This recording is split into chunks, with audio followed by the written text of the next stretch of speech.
Well, I think it's a good principle that every country in the world should have, whatever its socioeconomic status, it should have good access to high-level knowledge. That's not to say it's doing the research itself, but it's connected in, and these ideas of collaborative arrangements and so forth are probably the best way to go.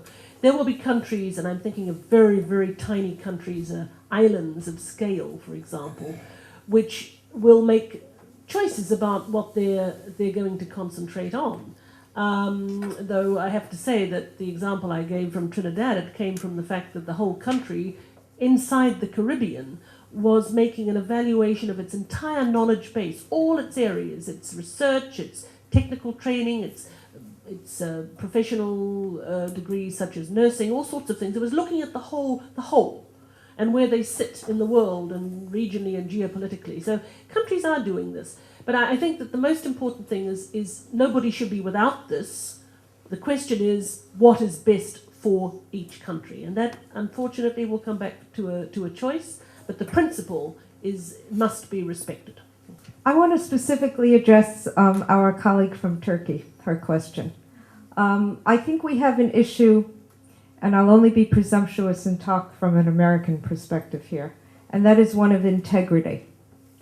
College and university presidents across America boast with great glee, with great happiness, when they can count the number of international students, both at the undergraduate and at the graduate level at the institution. And the more, the better, and the reports look better, and they look better, etc. I think it's a question of integrity. I think it's a question of, so why are we attracting international students to our universities? And what, I won't use the word moral again, or you'll think that I'm a member of the clergy, but what ethical responsibility do we have as institutions to say that we will teach undergraduate students from around the world, we would teach doctoral students from around the world, but we do so supposedly in the hope that they gain expertise and knowledge that they can then go back and apply in their country. And yet so many stay on in the States.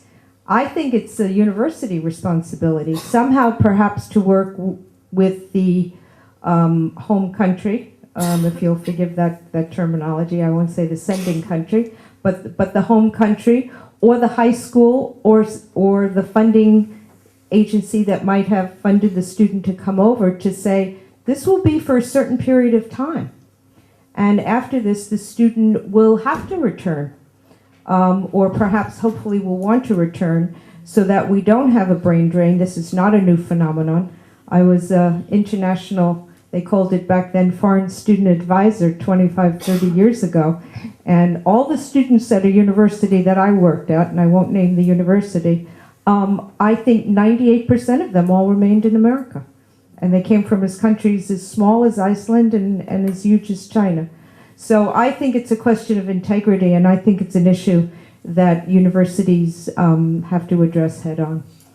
I think it became clear this morning that there are a lot of tensions involved, and that it's difficult to bridge the various discrepancies we were addressing.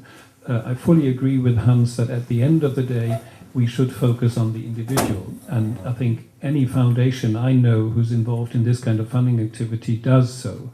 But at the end of the day, also the institution and the systems matter. In fact, in what you yourself mentioned, with respect to the EU alone, there are still, due to the different welfare systems, which are still nationally oriented, so many impediments to mobility that, not to speak of those who want to get into the EU and all the intricacies we are facing there, that it's still important to address also the systemic shortcomings and differences and difficulties.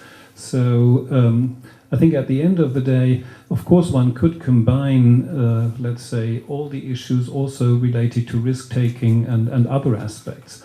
But what is I think what is needed in particular with respect to developing countries is that you do not exclude them from top-notch research, from curiosity-driven research, because otherwise the privileged societies will stay privileged forever. So the notion is about sharing these kind of opportunities in an equitable way, and how to achieve that.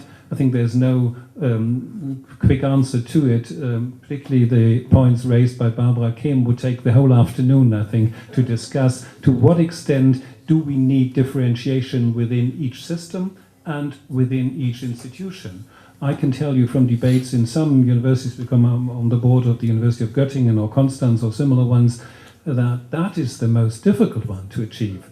You see that within a university, people acknowledge there are research-oriented parts of a university and there are others that are not. And even to face, let's say, the fact that some professors do not even have one doctoral student in a German university, I'm not speaking of African universities, that is also something we, let's say, have to address in the long run. Well, I think I will just finish by thanking the three speakers for making Task Force number 1's job, I think, far more complex. You said it would take the afternoon just to answer Barbara's question. We've only got this afternoon and a few more afternoons to address all the issues that were raised this morning. I'm not quite sure. I mean, we will do it. I'm sure we'll rise to the challenge. What was it? We don't have weaknesses. We have we have problematic areas of concern which we'll address in the next few afternoons. So I think I thank our three speakers for making our issue far more complex than we probably even knew it was. And I'll just leave it at that. So on behalf of Task Force 1.